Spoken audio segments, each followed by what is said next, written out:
पण ती कुठली वैभवनगरची.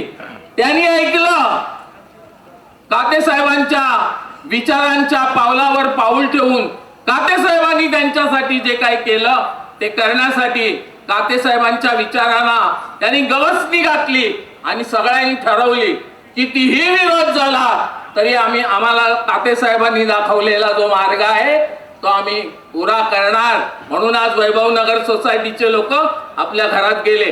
पण तुम्ही पण जायला पाहिजे होतं त्यांच्याबरोबर, तुम्ही पण जायला पाहिजे होतं त्यांच्याबरोबर.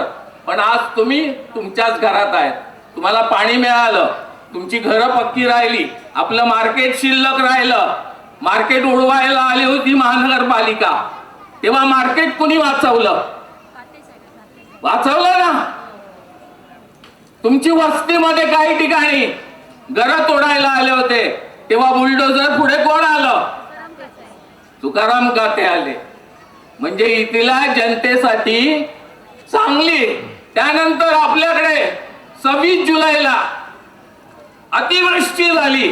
त्या अतिवृष्टीच्या वेळेला काय झालं? आपल्या घराघरांमध्ये पाणी शिरलं. साधा नाला होता 4-5 फुटाचा आणि त्यावेळेला तुमच्या आमच्या साक्षीनं या मुंबईत नाल्यात उपोषण करणारा पहिला नगरसेवक, नाल्यात उपोषण करणारे पहिले पती पत्नी नगरसेवक म्हणून कोण होते? तुकाराम काते होते. घाटला वासियांनो ऐका, मी तुम्हाला सांगतो, पुन्हा आठवण करून देतो.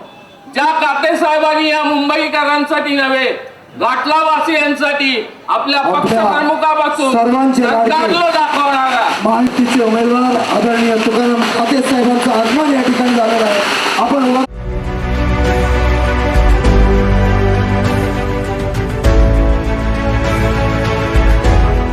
CEN न्यूज, देश प्रदेश की ताजा तरीन खबरों के लिए CEN न्यूज को सब्सक्राइब करें और रहें पल पल की खबर से हर पल बाखबर।